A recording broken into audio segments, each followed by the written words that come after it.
Muy bien, muchas gracias, Pedro Pablo, por tu presentación.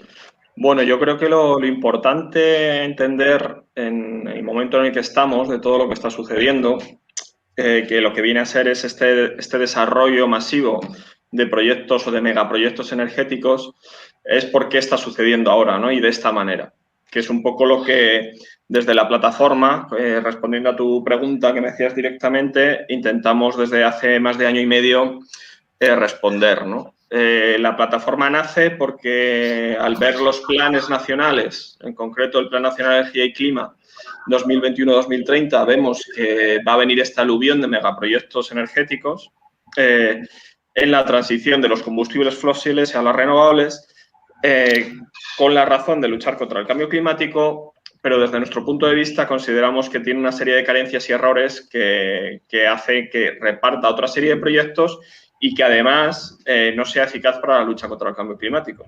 Estos megaproyectos energéticos, ¿no? De renovables. Entonces, ¿por qué sucede esto?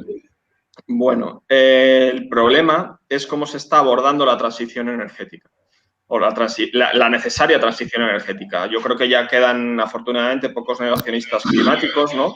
Yo creo que la mayoría de la sociedad estamos convencidos de que tenemos que abandonar los combustibles fósiles, primero porque nos llevan a situaciones de no retorno climático con unas consecuencias catastróficas que desconocemos, además, ni siquiera sabemos lo que puede suceder.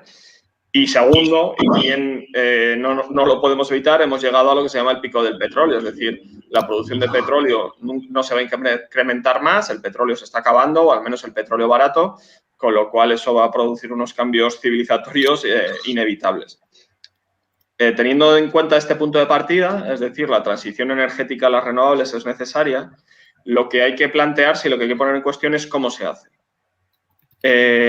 Simplemente reproducimos el modelo centralizado de megacentrales de energía de combustibles fósiles o nucleares como teníamos hasta ahora a un modelo centralizado también de megacentrales de energía renovable, que es lo que se está proponiendo, lo que se está implantando y lo que se está imponiendo, diría yo, en el país, o aprovechamos las oportunidades que nos brindan las renovables, porque las renovables, además de no emitir CO2 y, por lo tanto, ayudarnos a luchar contra el cambio climático, tienen unas cualidades excelentes para cambiar el modelo.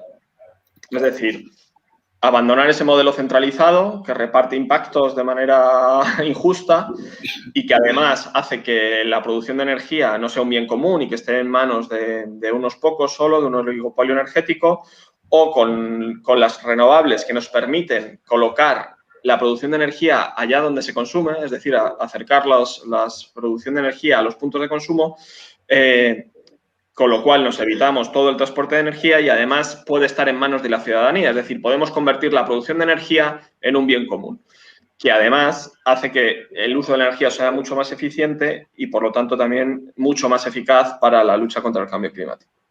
No sé si esta primera introducción así, un poco para entender el contexto de por qué nos enfrentamos a estos megaproyectos energéticos, ¿no? De repente, ¿de dónde han salido? ¿Por qué se está haciendo así? Y el problema es que además se está haciendo de manera poco planificada, ¿no? Por no decir sin ninguna planificación, de manera muy rápida, sin participación ciudadana, etcétera, etcétera. ¿Todo esto por qué sucede? Bueno, si estáis al hilo de las noticias, por ejemplo, la ley de cambio climático que a nivel nacional, que está a punto de aprobarse, se ponen unos objetivos de reducción del 23% de emisiones de gases de efecto invernadero, cuando lo que nos están diciendo los expertos es que para no llegar a situaciones de no retorno climático tenemos que reducir esas emisiones a 2030 al menos en un 55 o un 60%. O sea que encima todo esto que vamos a hacer, todo este destrozo que van a suponer los megaproyectos energéticos como el de Chira-Soria, que en concreto estáis vosotros luchando contra él, encima no nos consiguen ni siquiera la mitad de los objetivos necesarios para luchar contra el cambio climático. Pero claro, esto no sucede porque sí. Esto sucede por algo, es porque se está haciendo de manera errónea desde nuestro punto de vista. Y se está empezando al revés, se está empezando la casa por el tejado, ¿no? Y me intento explicar. Lo que nosotros creemos que se debe hacer, y no solo nosotros, sino que las directivas europeas que marcan cómo se debe hacer la transición energética, obligan a hacer, pero no se está siguiendo ni se han traspuesto a la legislación española, es seguir el siguiente orden. Primero tenemos que evaluar cuánto ahorro energético podemos conseguir. Es decir, cuánta energía podemos evitar producir. Porque ahora mismo tenemos un sistema absolutamente derrochador, ineficiente, Y muchos estudios apuntan hasta que nos podríamos ahorrar en Europa un 67% de la energía que ahora mismo producimos, que no es necesaria, porque el sistema que tenemos es ineficiente, ¿no? Este de megacentrales con grandes tendidos eléctricos que distribuyen la energía de un sitio para otro. Eso en primer lugar. En segundo lugar, el segundo punto clave sería la energía que utilizamos y que producimos lo hagamos de manera eficiente. Y las directivas europeas marcan y explican claramente cómo conseguir esa eficiencia energética, ¿no? Por ejemplo, entre otras cosas, aislando nuestras viviendas de manera adecuada, que eso en España somos un desastre, y de otras maneras. El tercer punto que se debería seguir es la energía que produzcamos se haga en base a las renovables, pero en base al autoconsumo, en un modelo distribuido. Es decir, que la energía esté en manos de la ciudadanía y que produzca su propia energía. Y que produzca lo que necesita, dimensionar la producción de energía. No ahora que vamos a instalar cientos de gigavatios en el país, cuando lo que producimos, el pico de producción de energía en el país es de 40 gigavatios. No sabemos por qué hace falta poner tantos gigavatios, ¿no?, de producción de megacentrales de energía. Y el cuarto punto en este orden lógico debería ser que si después de aplicar los conceptos de ahorro de energía, eficiencia energética y autoconsumo con renovables, si aún así es necesario construir algunas plantas de generación de energía a gran escala, megaproyectos, que se haga de una manera planificada y ordenada, no como se está haciendo hasta ahora, ¿no?, para que sus impactos medioambientales y sociales, allí donde se instalen, sean los menos posibles.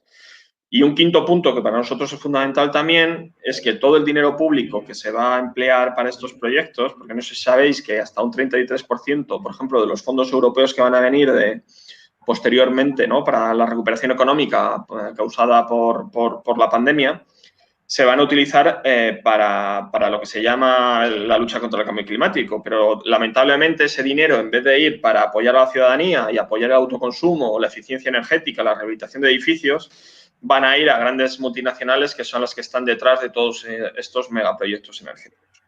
Este es el orden que debería seguir y, como vemos, se está haciendo al revés. Primero, estamos apostando vamos a hacer muchos megaproyectos energéticos, no estamos dimensionando cuánta energía nos hace falta y el resto se está abandonando, no se está haciendo nada más. Por eso, y volviendo al origen de lo que yo estaba contando, no llegamos a un 60% de reducción de emisiones, sino que nos quedamos en un 23%, porque no estamos haciendo todos los pasos necesarios para que la lucha contra el cambio climático sea eficaz y además sea justa y no reparta impactos de manera injusta, tal y como está sucediendo y va a suceder si seguimos por este camino. Siempre se está planteando que en estos momentos no hay alternativas reales a los megaproyectos y realmente profundizando nosotros y asesorándonos con diferentes técnicos estamos viendo que ciertamente sí que hay alternativas y que es viable realmente, por ejemplo, lo del modelo distribuido. ¿Cómo lo ves tú?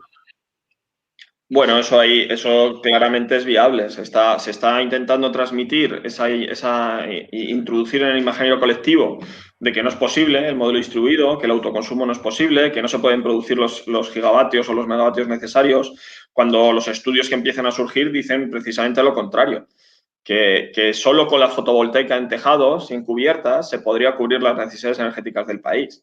Por ejemplo, por poneros un ejemplo. Pero imaginaos si además hemos reducido un 67% las necesidades energéticas, con lo cual a partir de ahí sería absolutamente posible. Pero es más, estos son estudios o son modelos, pero es que cuando te fijas en el mundo y sales fuera, te das cuenta que la mayoría de los países del mundo, en situaciones muy diferentes y en contextos muy diferentes, como pueden ser Alemania, Australia, Estados Unidos o Vietnam, o sea, fijaos qué países tan diferentes, con una sociedad tan diferente, con una economía tan diferente, en diferentes puntos del mundo, están apostando por el modelo distribuido. O sea que, por supuesto que es posible el modelo distribuido. El único limitante del modelo distribuido es que acaba con el negocio del oligopolio energético. Ese es el único limitante que tiene. Y en España tenemos un problema especialmente grave con eso, desde hace mucho tiempo. Sí, ciertamente. Ese es uno de los debates importantes, sí, el modelo de inversión que plantean es el válido, ¿no? Pero bueno, ahondando en todo esto, te doy paso si te apetece, Celeste, introducir alguna pregunta o alguna idea al debate. Hola, buenas. Bueno, realmente yo no soy técnica en absoluto. Yo soy una ciudadana que me he dado de bruces con este problema. Me he enterado del proyecto, lo conozco de hacía mucho tiempo y de hecho me parecía un proyecto factible por lo que conocíamos, pero a medida que vas ahondando en el tema, te vas dando cuenta del fiasco, de que esto es un fiasco, dentro de los límites que podamos tener cada uno de nosotros en el conocimiento técnico y de todo lo que rodea a esta cuestión del proyecto Chirasoria. Todo lo que está diciendo Luis, efectivamente, son cosas que yo he ido conociendo a medida que he estado en contacto con la plataforma y que me ha reforzado la idea de que esto es una locura, de que esto realmente lo que sigue ahondando es en los intereses particulares de lo que comentas tú y lo que oímos siempre, en los intereses de las grandes megaconstrucciones, en estas empresas que todo esto, yo considero que todo esto es conocido de muchísimo tiempo atrás, pero las grandes corporaciones estaban viendo de qué forma lo encarrilaban para su beneficio, ¿no? Creo yo. Entonces,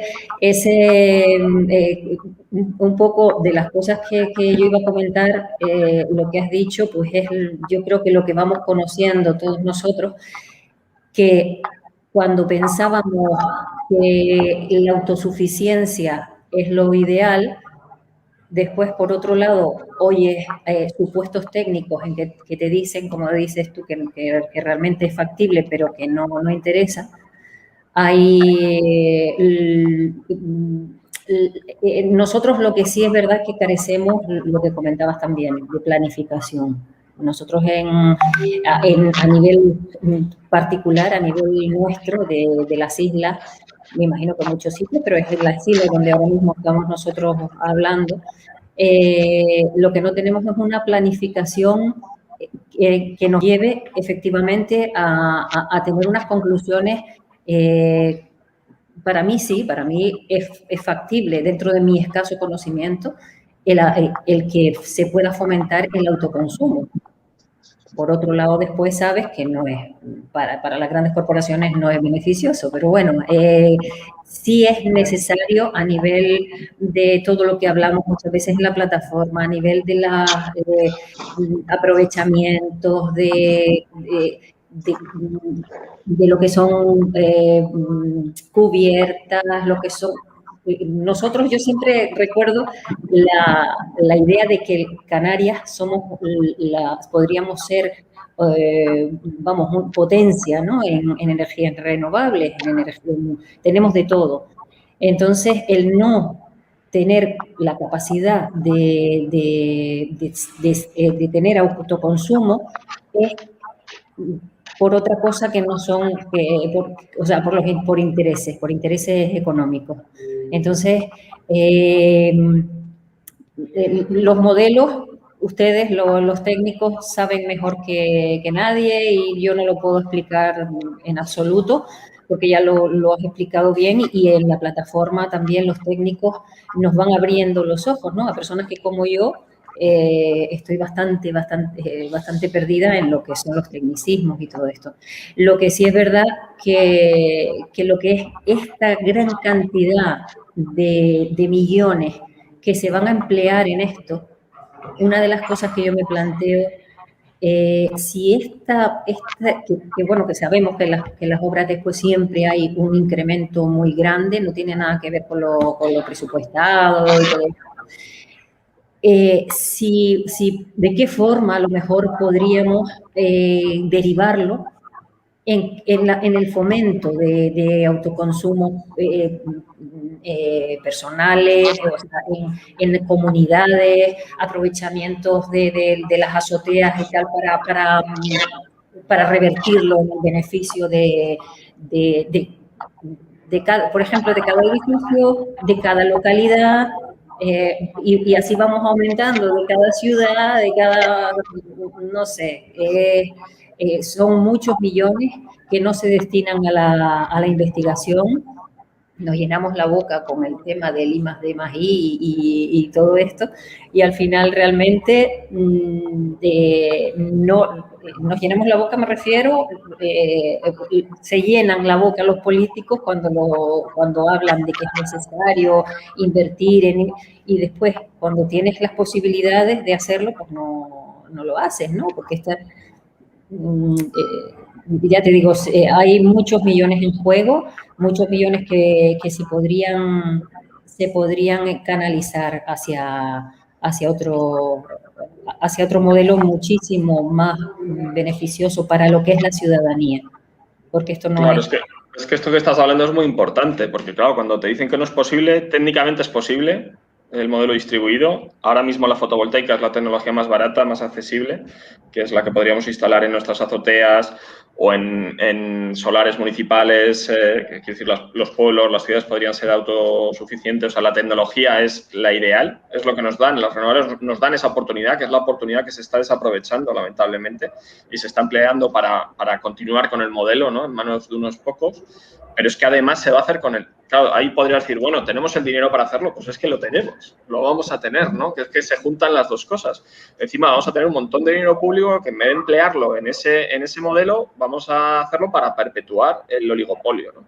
El dinero de todos se lo vamos a dar para perpetuar el oligopolio.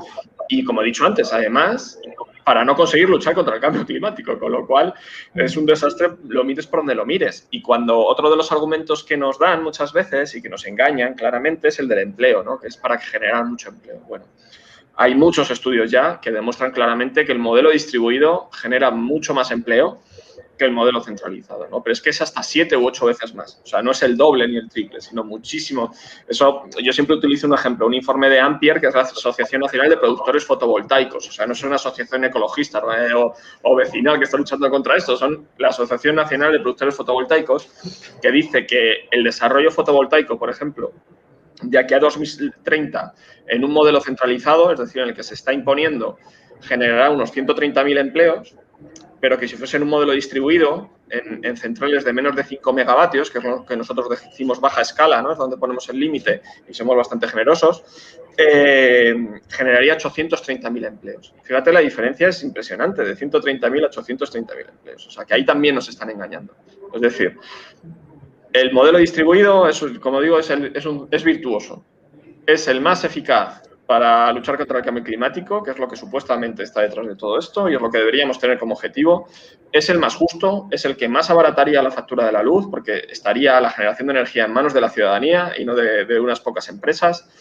Es el que más empleo generaría y además nos ahorraríamos todos los impactos ambientales y sociales y sobre el mundo rural fundamentalmente que tiene el modelo centralizado y los megaproyectos, ¿no?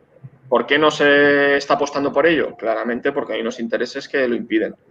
No hay otra razón, de verdad, no la hay. Y cualquier otra cosa que nos digan nos están engañando. La información está ahí, lo que pasa es que, bueno, claro, hay quien tiene más poder mediático que lo que tenemos nosotros, pero aún así, como decía Pedro Pablo, pues ahora mismo a nivel estatal, pues como la cosa es tan enorme, porque es que cuando hablamos de impacto ambiental, yo siempre digo que probablemente es el mayor impacto ambiental en el país desde hace al menos siglo y medio. O sea, desde la desamortización, ¿no? Por la escala del impacto que va a tener, que van a ser miles y miles, hasta millones de hectáreas afectadas. Y además la rapidez, ¿no? Es algo que se va a hacer solo en 5 años, este desarrollo o este primer desarrollo, que luego vendrá más probablemente. Es un impacto bestial que no hemos conocido ninguno de los que estamos aquí, un impacto similar. A mí solo se me ocurre a nivel histórico a esa escala la desamortización. Y además hay cosas similares porque, claro, cuando ya vemos que encima se apela al interés público, ¿no?, para estas centrales y que te pueden expropiar y saltarse algunos trámites legales porque se declara de interés público, pues recuerda aún más a la desamortización tal y como se hizo en este país, ¿no? O sea, un proceso absolutamente injusto que beneficia a unos pocos y que no sirve para lo que dicen que sirve, que es para luchar contra el cambio climático. Dejo hablar a otros. Ok, sí.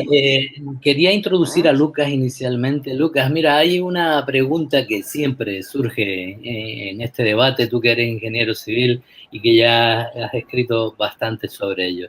Y siempre terminamos en el mismo lugar. La necesidad del almacenamiento de Chira Soria como pila, cuando todos los técnicos plantean como el gran problema de no poder evolucionar hacia las renovables en un modelo distribuido de manera adecuada en las centrales de generación de fósiles. ¿Qué tienes que decir sobre los ciclos combinados y girasoria?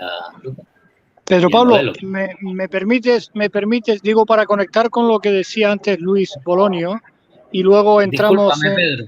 Enseguida conectamos porque quiero introducir un poquito el aspecto de Chira Soria específicamente. Si eres tan amable. Digo porque, es que está relacionado con el tema de Chira Soria, pero bueno, como quieras, lo digo porque ha introducido Luis. Pues entonces, Lucas, te dejamos para la siguiente, okay. Y entra Pedro. Dale, Pedro, no hay problema, aquí como un familia. Vale, muchas gracias, Luis y Celeste. Han planteado algunas cosas, digamos, estratégicas del debate central en el que estamos, ¿no? Una cuestión es la falta de planificación. Estos señores, el aparato político que está decidiendo, no hay nada planificado acerca de todos esos ítems que ha señalado. ¿Cuánto es el consumo? ¿Cuánto puede ser el ahorro si hubiera eficiencia, ahorro y eficiencia? ¿Y cuánto se aportaría a través del autoconsumo? ¿Y cuánto se aportaría a través de colectivos, de cooperativas de consumidores y de productores, ¿no? Eso es una cuestión. La otra cuestión que has planteado es cómo se le está robando el suelo a los propietarios históricos.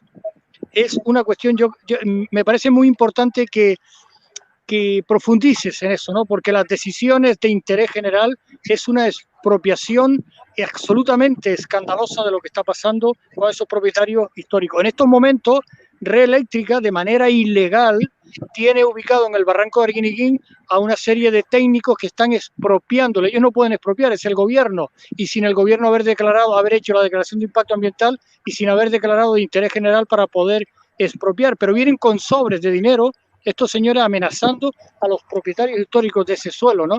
Eso es un escándalo que lleva, digamos, una actuación política o de la propia fiscalía.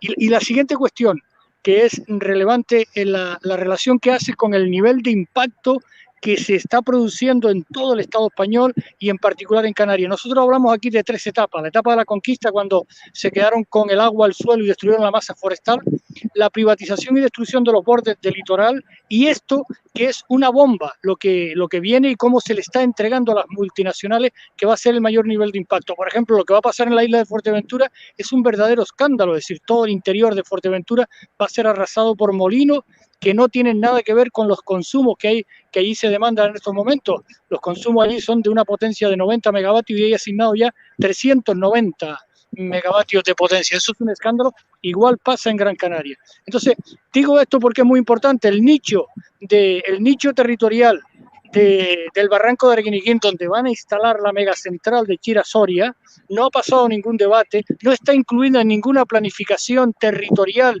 que diga que las renovables o la acumulación de energía hay que ponerla ahí, y ese nicho es excepcional desde el punto de vista de los valores naturales, otro modelo turístico vinculado a la naturaleza, otro modelo de producción de kilómetro cero y otro modelo que tiene que ver con la relación histórica que los vecinos han tenido ahí, ¿no? Y nosotros la pregunta que hacemos, a ver si tú tienes experiencia, Luis, la pregunta que hacemos también es, ¿qué es lo que podemos hacer para frenar esta presión de las grandes multinacionales a las que se le está asignando para que el aparato político no siga siendo rehén y vasallo de las presiones de las grandes multinacionales? ¿Qué podemos hacer en estos momentos en todo el Estado español y en particular en Canarias? Luis, por favor, alúmbranos. Bueno, esa es la gran pregunta. Ojalá yo tuviese una respuesta así como así, ojalá, me encantaría, pero lógicamente, claro, te has explicado así muy claramente, ¿no? Y muy, bueno, lo has puesto sobre la mesa, ¿no? A lo que nos enfrentamos, que es a unos grandes poderes. Entonces, yo te soy sincero, después de la experiencia y todo el recorrido, nosotros lo que estamos estudiando es la vía jurídica. Es decir, porque una de las cosas que también tú introduces y de las que hemos hablado es la falta de planificación. Pero es que la falta de planificación no es que sea una necesidad o algo que exigimos nosotros, es que es una exigencia legal. Es decir, todo esto debería haber un plan y una evaluación ambiental estratégica para el desarrollo de todo esto. No existe en ninguna comunidad autónoma, prácticamente ninguna. Y esto es lo que hay que atacar. Yo lo que os recomiendo es eso, juntaros, seguir generando el debate, que es lo que es necesario primero para poder generar movilización social y que llegado el momento poder hacer presión política y que también eso llegue en fondos para poder pagar abogados y luchar contra esto, porque nosotros estamos convencidos de que es ilegal, aparte de injusto, aparte de inmoral. Lo que es difícil es demostrarlo, porque es complicado, caro y duro. Pues yo lo siento ser tan claro, pero la vía que hay es la jurídica. Pero para llegar a la jurídica y que la jurídica sea eficaz, hacen falta las otras también. Hace falta la movilización social y empujar a la política y obligarles. Porque está claro que están mirando para otro lado o, bueno, no sabemos lo que están haciendo, pero hay muchos cómplices, ¿no? Al menos por inacción. Al menos por inacción, por no decir otras cosas, seguramente. Entonces, lo que es no te puedo responder otra cosa, Pedro. Eso es lo que yo recomiendo. Vale, gracias, Luis. Y no sé si Lucas ahora igual quiere contestar a lo del almacenamiento, okay, que es un tema complejo. Lucas, introducimos el tema, si quieres tratarlo un poquito, bajando específicamente a lo que es el megaproyecto de Chira-Soria y el porqué de la inutilidad y obsolescencia e impactos que produce y por dónde debe de empezar lo que es una planificación estratégica o lo que sería el primer paso de una planificación de modelo distribuido en su caso. O introdúcelo como quieras. Sí, bueno, el modelo que tenemos actualmente está basado en centrales térmicas de carbón y están empezando a surgir las energías renovables, eólicas, fotovoltaicas, ¿no? Y el modelo futuro, pues, tiene que llevarnos a una interconexión de centrales térmicas que estén alimentadas de hidrógeno, más eólicas, más fotovoltaicas. Luego hay también instalaciones que están desarrollándose como las termoeléctricas. Y en Canarias además también tenemos posibilidades de energía geotérmica, mareomotriz. El problema de este tipo de energías nuevas es que son muy variables, entonces necesitan pues, algún sistema de almacenamiento y de estabilización, ¿no? Como baterías. Ahora Endesa está hablando de condensadores síncronos.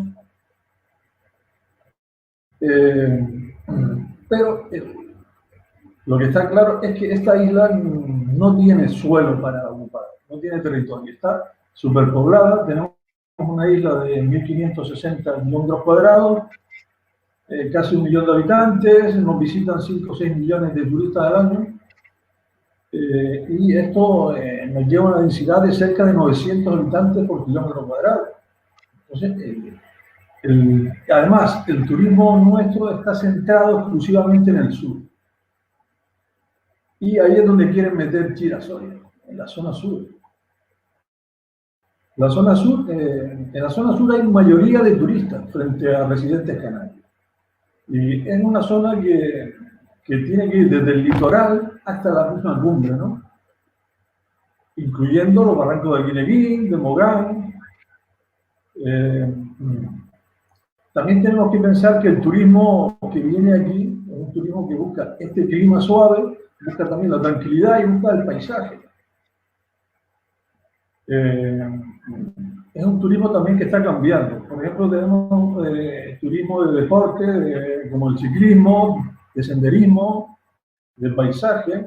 El turista de ahora va con su cámara, con su smartphone, se recorre la isla, principalmente la zona sur, o sea, estos barrancos y este paisaje de la cumbre, y saca su foto. Y esa es la imagen de destino que tiene Canarias.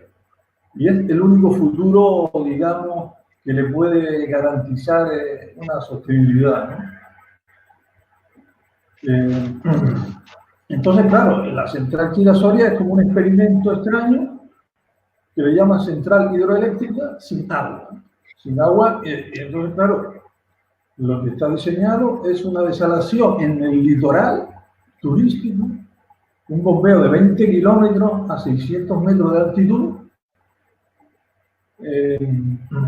Ya están hablando de que hay que conectar 3 presas, la inferior, que sería la Soria, la más grande, y luego 2 superiores, Chira y Las Niñas.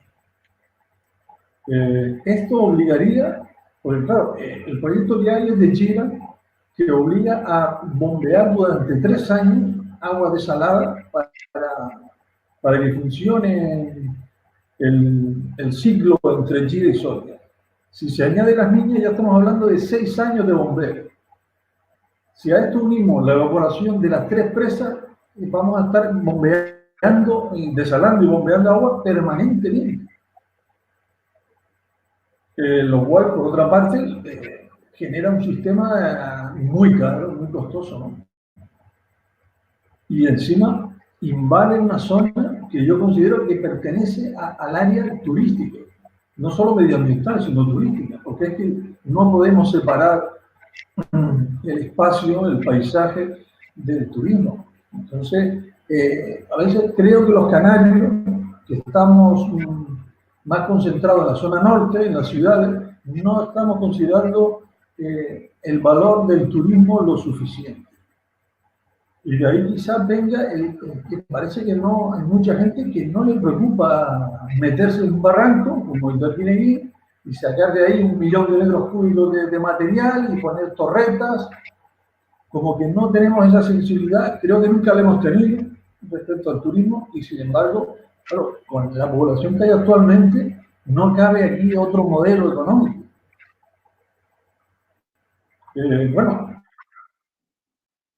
Los políticos constantemente hablan de diversión, ni una sola alternativa, no hay. Canarias es el principal destino turístico de invierno de Europa. Entonces, lo que hay que hacer, sobre todo en la zona sur, desde el litoral hasta la cumbre, es no tocar nada.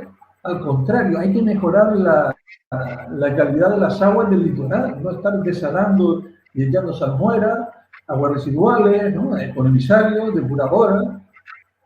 Eso es lo que hay que hacer en el sur. O sea, en el litoral hay que mejorar la calidad del agua. También el urbanismo, la seguridad de las carreteras, los senderos, conservar los espacios naturales. Y los espacios naturales no solo son flora y fauna, también es geomorfología, porque la zona sur de aquí no es muy verde, digamos, pero sí tiene endemismos, ¿no? Y tiene sus características y su paisaje geológico, geográfico, y eso hay que conservarlo. O sea, el estar aquí haciendo ahí pilas, digamos, de agua, cuya función principal es estabilizar la red, porque es que las capacidades que tiene son muy pequeñas para la demanda que tenemos en esta isla.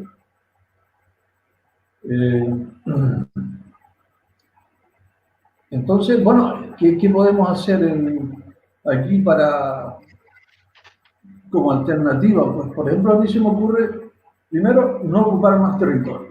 Reducir en lo posible la instalación de aerogeneradores en tierra, sino hacer una gran plataforma marina donde se coloquen estos aerogeneradores y los utilicemos tanto para meter energía en la red como para utilizar excedente y fabricar en esas mismas plataformas hidrógeno, ¿no? Hidrógeno que luego se utilizaría como combustible en centrales térmicas, en barcos, en aviones, en vehículos de hidrógeno que también están empezando a salir, y también como pila de hidrógeno. En este caso, pues sería grandes depósitos con hidrógeno a presión. En el caso de la pila, pues la pila está preparada para que ese hidrógeno se transforme en agua luego y nos genere otra vez electricidad, o sea, la inversa de producir hidrógeno. Esas grandes instalaciones hacen falta porque las energías renovables son muy variadas. Entonces hace falta, pero no en la central Chira-Soria, no.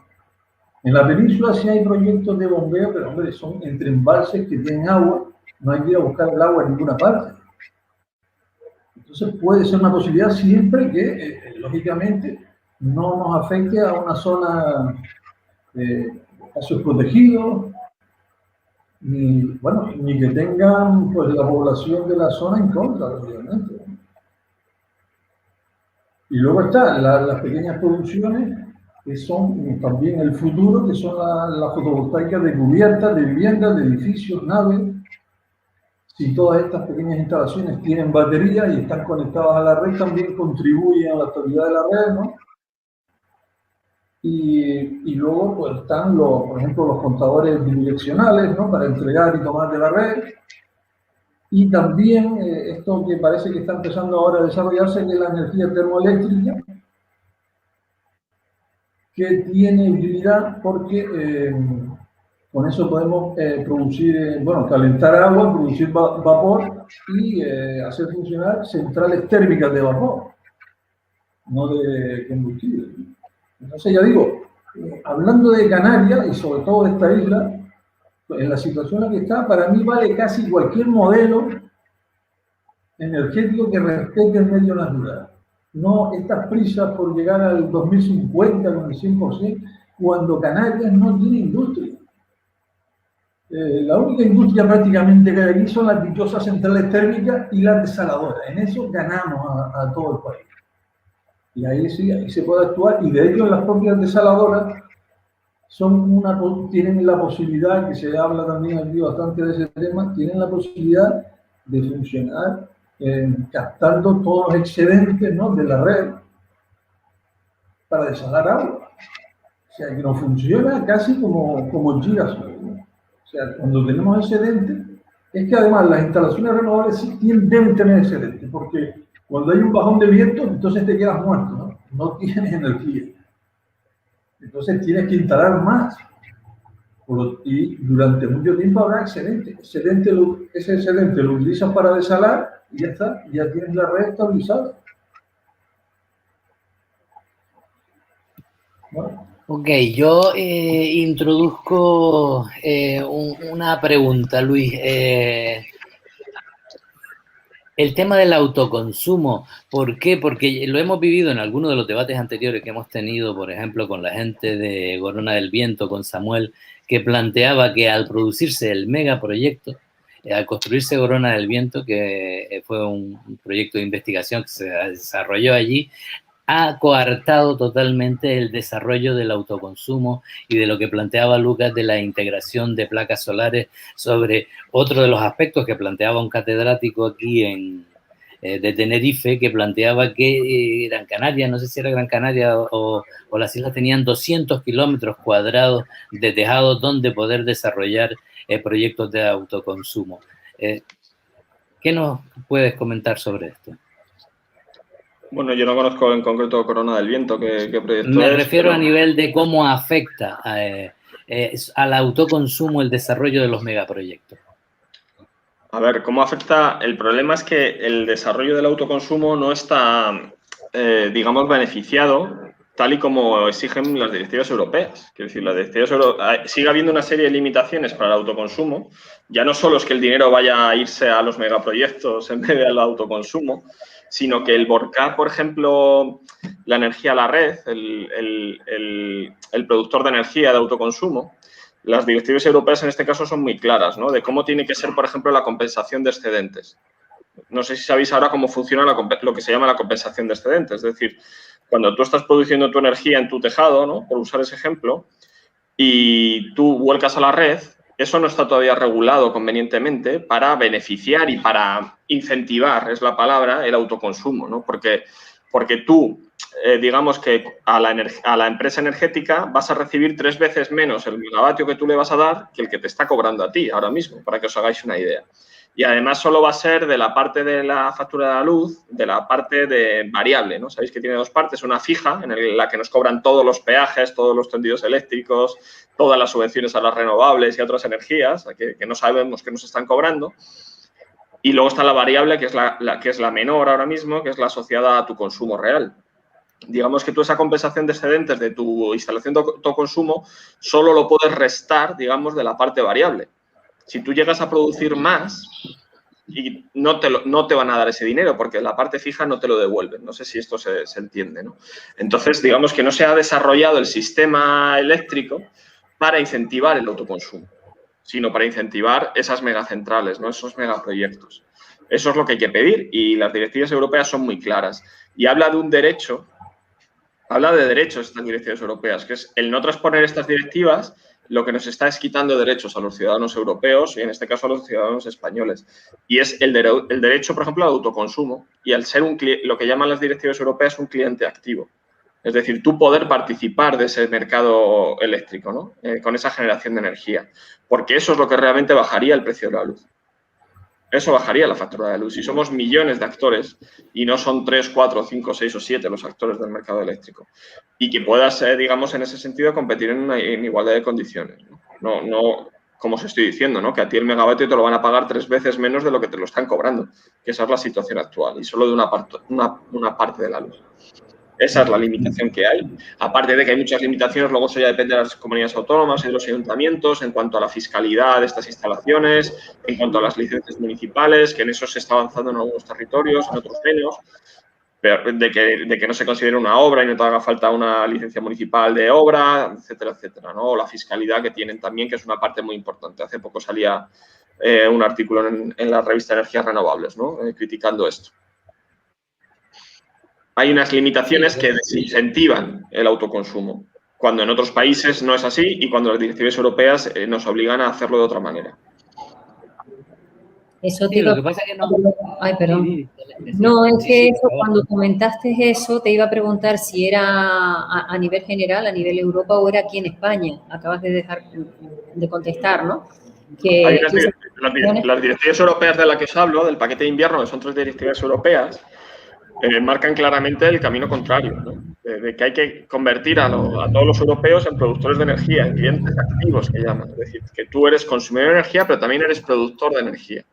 Y tú puedes volcar tus excedentes a la red y cobrar por ellos para realmente conseguir un sistema justo y además es que sería mucho más eficiente, ¿no? Porque se utilizaría todos esos excedentes y no produciríamos tanta energía que luego no estamos utilizando, que es lo que sucede ahora en las megacentrales, porque es mucho más difícil de conseguir un sistema flexible eléctrico con megacentrales que con un sistema de autoconsumo conectado a las baterías de los vehículos eléctricos, que actuarían también como almacenamiento, ¿no? Un poco por lo que contaba antes Lucas, ¿no? Ahí Lucas seguramente me puede explicarlo mejor que yo, que es ingeniero, pero digamos que sería todo un sistema interconectado con contadores bidireccionales, como dice Lucas, con contadores inteligentes que realmente, en función de las necesidades energéticas que tenemos, produciríamos la energía que nos hace falta, no producir mucho más, que es lo que sucede con estos megaproyectos. Es un poco explicado así sintéticamente, ¿no? Porque es un tema así como técnicamente muy complejo, que quizá Lucas me pueda corregir en algo si estoy equivocado.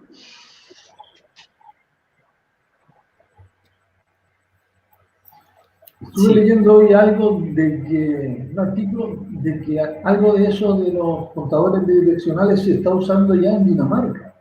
¿Sabes algo de ese tema? Hostia, no sé si en Dinamarca, desde luego es lo que marcan las directivas europeas, dicen que hay que usar esos contadores, porque una anomalía tremenda. Un físico límite de Dinamarca.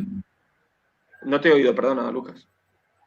Oye, claro, es que el contador, si el contador te sirve para suministrar y para coger de la red, tú eres un productor más también, un consumidor más. Es que eso sería ideal, ¿no? Pues eso es lo que obligan las directivas europeas ahora mismo. Eso es lo que estamos obligados a hacer. Sí, lo que nos sorprende, por ejemplo, en relación a eso... Que, por ejemplo, una anomalía que sufrimos todos los españoles... No sé si paga Perdona, Lucas, que te interrumpo. Respecto a los contadores, nosotros no tenemos acceso a nuestro contador. si el sistema, si tú no tienes acceso al contador, tienes un precinto ahí que tú no puedes abrir tu contador, tú realmente no puedes saber lo que estás consumiendo, tú no puedes saber lo que te están cobrando, ¿no? O sea, eso es una anomalía tremenda, mientras que el contador inteligente, el contador inteligente te está contando, te está diciendo y te está regulando la energía que estás consumiendo en tu casa, la que te hace falta producir y la que no, poder volcarla a la red y ser un actor más del sistema eléctrico. Eso es lo que obligan las directivas europeas a día de hoy. Vamos en el camino contrario. ¿Perdona, Celeste? Que tienes que confiar, te dicen que confíes. No, Eso en es. el caso, en el mismo caso de mi casa, que puse cuando nos decidimos a poner placas solares, consultamos con diferentes, quien primero contactamos fue con Endesa. ¿Sabes lo que me dijo Endesa? Que mi casa no cumplía los requisitos para tener placas. Y ahora tengo placas que me están generando la energía que necesito. O sea, Fíjate, pues, es una vergüenza. Sí. Y bueno, por parte de mi marido, que sí es ingeniero, creo que lo oí comentar que cree que los contadores actualmente son bidireccionales. Los que están, según lo que les estaban comentando ustedes, ¿no? Que estaban en duda si éramos. Digitales sí son, no sé si bidireccionales, digitales sí. Sí, no hace muchos años se hizo el cambio de todos los contadores.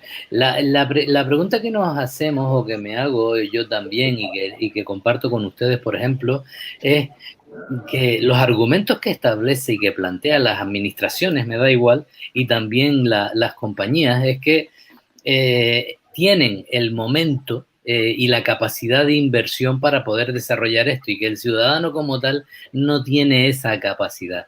Yo creo que este es un argumento absolutamente falso que se utiliza para intentar convencer de que los planteamientos clásicos de la necesidad de la inversión de grandes compañías para poder seguir desarrollando y seguir manteniendo un crecimiento y una creación de empleo. Y no sé cómo lo ven ustedes, pero me parece que son argumentos como el de la ecoisla, como el de la repoblación en la cumbre, como que no va a haber impactos medioambientales que se hace con todo lo que es el proyecto de Chira Soria, que son absolutamente falsos, pero que se utilizan para vender esta situación. El concepto ese de la inversión y que además ahora se esté acudiendo específicamente a pedir fondos cuando el otro día nos contaba el presidente y también el consejero que es que Red Eléctrica le dice que tiene los 500 millones o los 600 millones para invertir y que los van a poner ellos, es un argumento que si no lo analizas en profundidad, pues hace que la gente dude, ¿no? Al igual que el concepto de ecoisla o al igual de que, como sabes, Luis, y como sabemos los que somos de aquí, esta tierra tiene graves problemas en la cumbre de hídricos, ¿no? Y hay un agotamiento del subsuelo por el exceso de población que tenemos, asociado además mucho al turismo, que consume mucha de ese agua y del sector turístico, y se habla del agua de la cumbre que se quede en la cumbre, porque en realidad podría dar el servicio a la cumbre.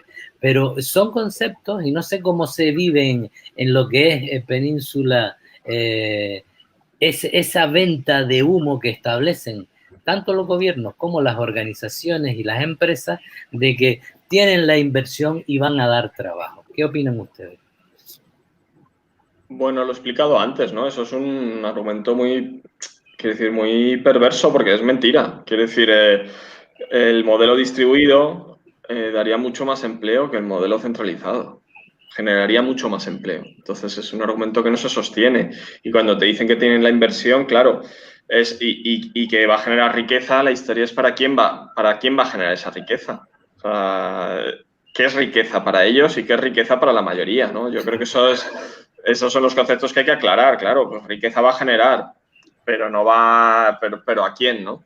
¿A quién y de qué manera, no? Va a generar dividendos, no va a generar riqueza, que es diferente, ¿no? Son cosas diferentes. Una cosa son dividendos en el reparto de dividendos de las grandes multinacionales y otra cosa es que realmente genere riqueza para todos, ¿no? y sobre todo con algo que no debería estar sujeto a las lógicas de máxima rentabilidad, como es un bien común y como es un bien necesario, que es la energía, porque en el mundo que vivimos pues no podemos vivir sin energía ni tener una vida digna sin energía. Y la energía debería ser tratada como un bien común y debería estar en manos de la ciudadanía y no de unas grandes multinacionales y de fondos de inversión que no sabemos ni dónde están ni quiénes son realmente. Yo creo que eso es algo crucial, ¿no? Y fundamental. Y vuelvo a insistir, las renovables nos dan la oportunidad de cambiar ese modelo. Estamos ante un momento histórico en ese sentido. La tecnología nos permite ese cambio por primera vez, ¿no? Desde hace mucho tiempo. Que la energía sea realmente un bien común, que la energía pertenezca a la producción de energía, esté en manos de la ciudadanía, y es la oportunidad que se está desaprovechando, ¿no? Con las renovables, y se están utilizando para otra cosa, lamentablemente. Y insisto, con la inversión, a mí me hace mucha gracia la inversión, insisto, mucho va a ser dinero público. Entonces, al menos que ese dinero público no vaya a ese modelo y que vaya a un modelo que convierta la energía en un bien común y que esté en manos de la ciudadanía. Eso creo que debería ser una línea roja, rojísima, ¿no? Que nos deberíamos plantear todos.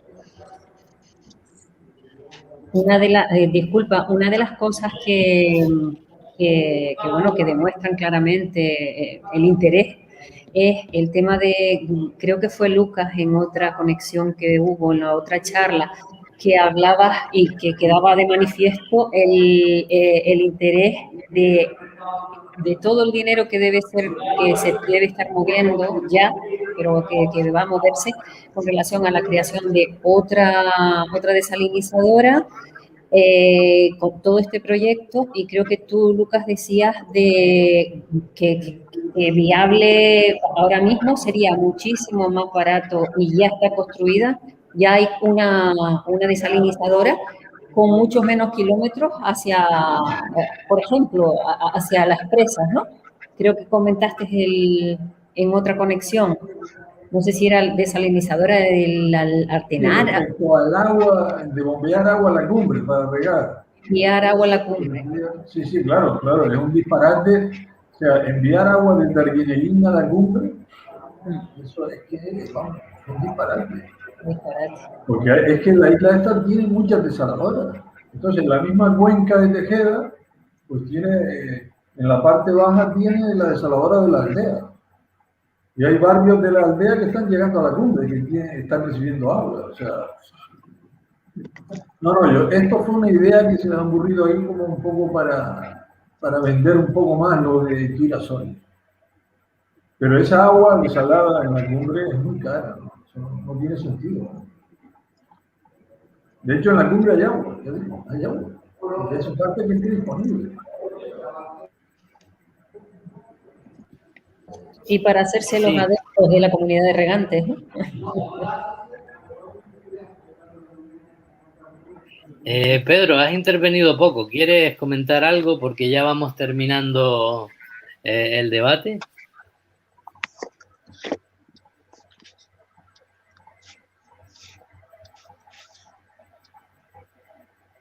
¿Pedro? Bueno, sí, estás por ahí, que te vemos en movimiento. Sí, te oímos. Si me permites, claro. Como estamos acabando el debate del día de hoy y tenemos una convocatoria ciudadana el día 22 de mayo, y dentro de las estrategias de lucha, que son estrategias de lucha duras, porque nos enfrentamos no solamente al aparato político, sino a lo que tradicionalmente se ha dicho que en los últimos 150 años las grandes petroleras y las grandes empresas energéticas son las que han controlado la política del mundo, ¿no? Y aquí nos estamos enfrentando a lo mismo, es decir, el aparato político está absolutamente subyugado en todos lados del mundo a las grandes multinacionales. Cambian, lo que dice Luis, cambian de lugar, ¿no? Ahora, en vez de depender del petróleo, el gas y el carbón, quieren utilizar lo que es el bien común, el viento, el sol, en aquellos lugares donde haya mareomotriz o haya, como ha dicho Lucas, también geotermia, bueno, otros recursos también de bien común. Y dentro de las estrategias de lucha que ha planteado Luis, la estrategia jurídica, nosotros estamos en esa fase también. Hemos recurrido, hemos llevado ya a la Fiscalía al consejero José Antonio Balbuena por una cuestión elemental, es decir, tiene que haber una evaluación ambiental estratégica que no la hay, no hay una planificación, no lo hay. Y luego este señor está continuando adelante con la evaluación de impacto ambiental, sabiendo de las carencias escandalosas que tiene la declaración de impacto ambiental, o que sometieron a información pública el estudio de impacto ambiental de la central de Chira-Soria sin ningún tipo de informe técnico ni jurídico. Les llegó el día 13 de julio y el día 15 por la mañana ya lo tenían en el boletín para información pública. Es un verdadero escándalo. O lo que ha hecho estos días, que ha externalizado la evaluación de impacto ambiental. Primero dice que es solamente informe, pero luego termina pidiendo a una empresa privada, porque la empresa pública Trasadet puede contratar con un tercero, que puede ser la misma empresa que ha hecho el estudio de impacto ambiental de Red Eléctrica, puede ser la misma, no hay ningún tipo de control. Y lo que es más escandaloso es que la directiva y el reglamento del 19 del mercado interior no ha sido traspuesto, pero impide que Red Eléctrica sea a la vez del transportador, sea también el que tenga pilas de acumulación o el que produzca, ¿no? Eso lo impide la directiva comunitaria, y hay algunas excepciones, pero esas excepciones el gobierno español se ha dado cuenta ahora que tenía que pedirlo, y está en información pública y en periodo de alegaciones, que ya hemos presentado las alegaciones en contra de que le consideren esa excepción para que Red Eléctrica sí que pueda acceder a la pila de Chira-Soria. Esto es una situación de ilegalidad que no se puede estar tramitando ningún procedimiento administrativo, o lo que está haciendo Red Eléctrica en estos momentos, que ha hecho ya la licitación de la desaladora, la licitación de las turbinas, y ha licitado las obras, y está en estos momentos extorsionando y presionando a los vecinos del Barranco de Arguineguín con sobre en la mano. Entonces, con esta realidad, Luis, ¿cuáles serían los argumentos que tú le dirías a los ciudadanos de Canarias y a los ciudadanos y ciudadanas de Gran Canaria?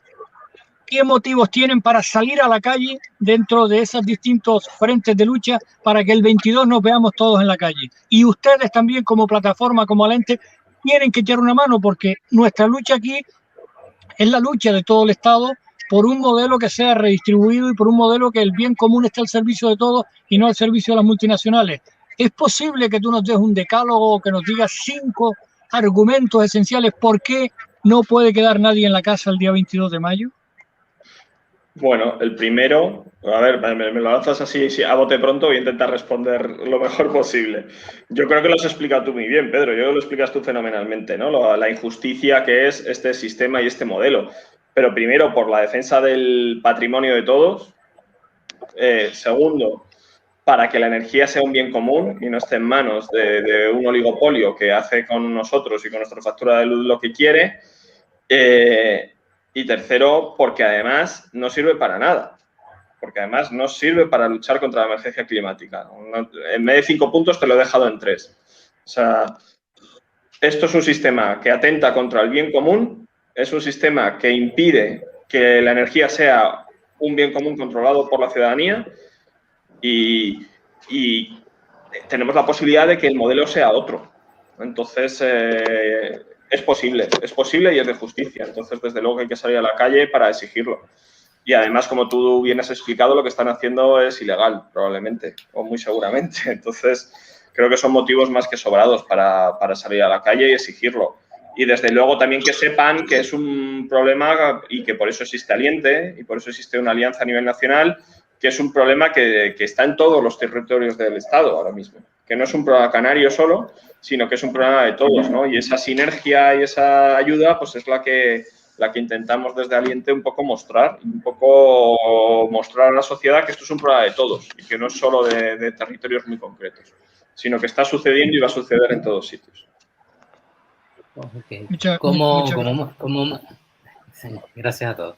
Como mal moderador que soy, que siempre me dejo atrás a los que les digo que pueden hacernos preguntas por el chat y luego no hago las preguntas, así que voy a trasladarles a todos algunas de las preguntas que hacen, y una en particular, Luis, que planteo para ver cuál es la visión a nivel nacional, porque a nivel autonómico de Canarias sí lo tenemos bastante claro en la actualidad.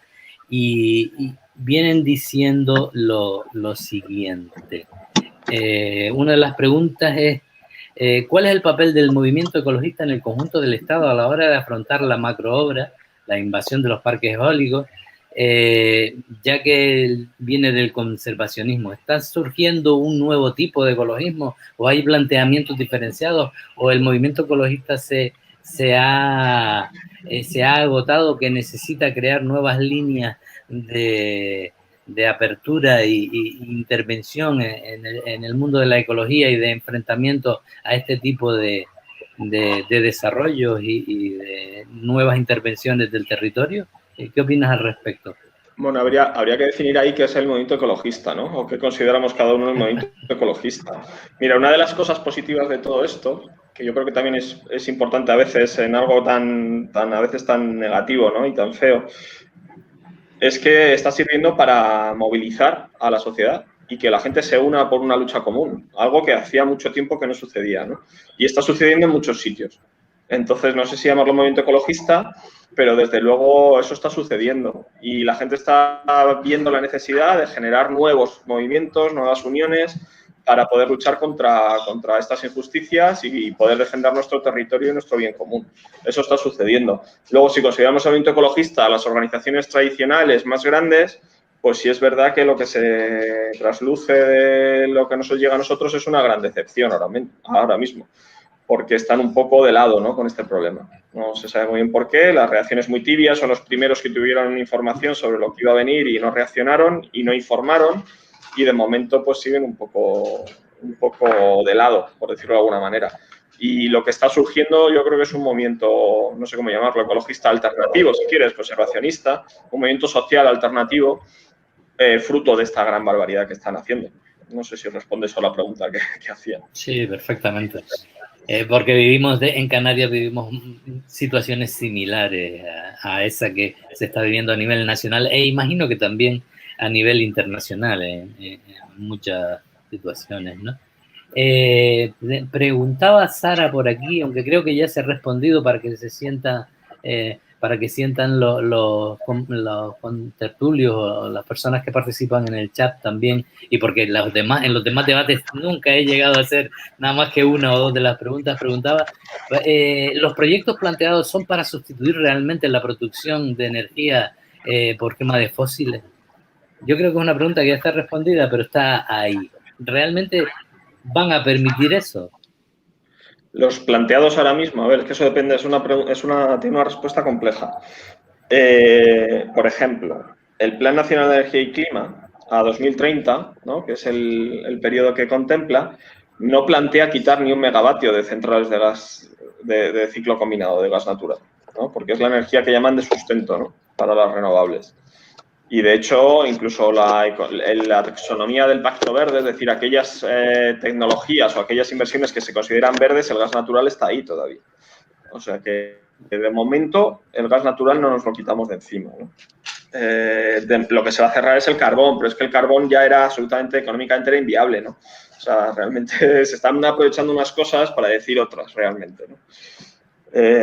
No está claro. Y lo que dicen los expertos, los verdaderamente expertos, es que con las energías renovables solo podemos producir un 30% de la energía que consumimos ahora, que no dan para más. Y ahí hay un gran debate científico, un gran debate entre transicionistas, decrecentistas, y que el sentido común dice que al menos no tenemos ninguna información de que lo que dicen los transicionistas, es decir, que podemos sustituir todos los combustibles fósiles por renovables, sea posible. Entonces, el sentido común nos debería decir que apostemos por otra cosa. Y los datos científicos cada vez apuntan más a que no es posible. A que tenemos que apostar primero por un decrecimiento, que es un poco un tabú, pero es algo a lo que nos tenemos que enfrentar. No podemos plantearnos sustituir los combustibles fósiles de un día para otro. Y que si eso no lo hacemos nosotros de manera ordenada, pues la realidad la va a hacer por nosotros y probablemente sea de una manera desordenada e injusta. Y yo no sé si Lucas estará de acuerdo, porque él ha hablado de hidrógeno, yo no quería entrar en un debate, pero el hidrógeno también tiene muchas dudas tecnológicas sobre su eficiencia ahora mismo, ¿no? Y sobre si realmente es una alternativa viable económica y tecnológicamente, por ejemplo. Ok. Otra de las cosas que se plantean es si se justifican estos proyectos ante las estimaciones de crecimiento de la demanda, estos megaproyectos. La demanda cada vez es menor, la demanda eléctrica. al menos. En los últimos años en el país ha ido descendiendo. Es posible que en el futuro algo se incremente porque se va a sustituir algunas fuentes de energía por la electricidad, pero en los últimos años no ha hecho más que descender la demanda de energía. La demanda de electricidad, perdona, por ser lo más preciso posible. Ok, Lucas, no me quedo sin las ganas de que me digas qué pasa con los ciclos combinados, si son realmente el tapón para modificar el proceso, el modelo en la isla. ¿Qué opinas al respecto? Sí, bueno, lo que se habla del problema de los ciclos combinados. Que un ciclo combinado es una combinación de turbinas, ¿no?, de combustible y de turbinas de vapor que aprovechan el calor de combustible. Eso es lo que es un ciclo combinado, porque parece que es un invento raro, ¿no? Es una turbina, pero que aprovecha ese calor para otra turbina, ¿no?, de vapor. Y entonces, pues, consume menos, es más eficiente, contamina menos. Porque el problema ya de los ciclos combinados en esta isla es que son muy grandes. Es que tenemos dos instalaciones, ¿no?, dos equipos o grupos de 230 y pico megavatios cada uno. Y lo que dicen los eléctricos es que lo que hay que hacer es tener, pueden ser ciclos combinados, pero más pequeños. O sea, en vez de 240, que sean de 24. ¿Entiendes? En vez de tener dos, tienes 20 pequeños ciclos combinados, 20 grupos, y entonces con una instalación, ¿no?, tecnológica que los coordine para arrancar y parar, pues permite que entren más renovables.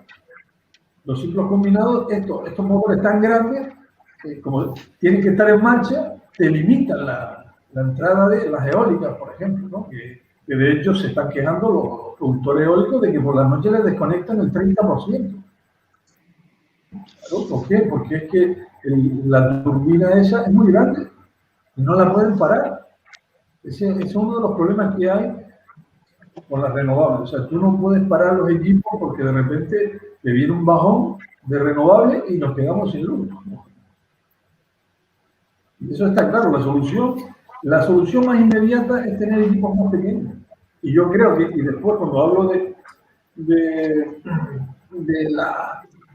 modelo futuro, por ejemplo, el hidrógeno es del futuro. El modelo futuro puede ser 2030 o 2050. Momento en el cual se podrá utilizar el hidrógeno, por ejemplo, ¿no?, como combustible. De hecho ya se está usando, pero es muy caro. Se podrá usar para alimentar las turbinas. O, por ejemplo, la energía, ¿no?, termoeléctrica.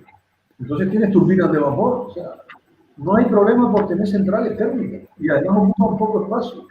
Es decir, transformar las actuales centrales térmicas en centrales térmicas que no sean de carbón, ¿no?, que sean alimentadas por hidrógeno o sean de vapor.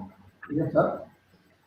Mucho mejor. Es que ya digo, es que Gran Canaria no tiene suelo. No tiene suelo, no tiene espacio. No solo es la superficie, sino la altitud que tiene, los barrancos. Aquí no hay espacio donde estar llenando todo esto de molinos y de plantas fotovoltaicas. Y entonces el futuro avanza igual que el coche eléctrico. Bueno, vamos a seguir teniendo coches, pero en vez de ser de combustión van a ser eléctricos. Es un cambio de modelo. No tiene que, de hecho, las centrales térmicas no van a desaparecer. Lo que tiene que cambiar de combustible, está claro.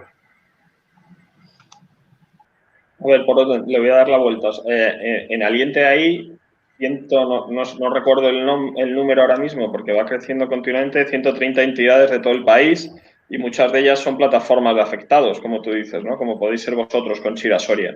Entonces, desde luego, uno de los objetivos de Aliente, y por eso nace, es para poner en contacto a toda la gente que tiene una problemática común. Primero, para no sentirse solo, ¿no?, que emocionalmente siempre es importante, aunque esté mal lo de mal de muchos, pero bueno, ver que no solo es un problema tuyo, que es un problema general, que es un problema que afecta a todos, y crear unas sinergias para poder ayudarnos entre todos y ser como una red de apoyo, ¿no?, una red de apoyo mutuo y ver lo que está haciendo uno para ver si le sirve al otro. Eso contestando a a lo que me decías de los movimientos sociales. Y luego, respecto al apoyo científico, Aliente nació con un posicionamiento en concreto, que es lo que podéis ver en la web, sobre biodiversidad, ¿no? Y sobre una serie de puntos que exigíamos para que el desarrollo de la transición energética no tenga el impacto que está teniendo y que va a tener sobre la biodiversidad. Y ese posicionamiento recogió un apoyo masivo por parte del colectivo científico de ese campo, ¿no? De los expertos de todo el país de biodiversidad, con 270 firmas, creo que fueron, ¿no? De investigadores, lo cual es un apoyo abrumador por un lado y luego unánime, ¿no? Y es algo que sucede raras veces, que el colectivo científico, que por su propia idiosincrasia, pues siempre hay muchas dudas, ¿no? O es difícil estar 100% de acuerdo, pues en este caso fue abrumador y fue masivo, ¿no? El apoyo. Y eso es porque realmente estamos ante un caso en el que hay pocas dudas, ¿no? Realmente se está haciendo mal, el impacto que va a tener es tremendo y es irreversible y tenemos que seguir exigiendo que se haga de otra manera, porque lo que vamos a perder es mucho y no hay vuelta atrás. Si en 5 años se hace este plan que tenemos encima, lo que vamos a perder no lo recuperamos.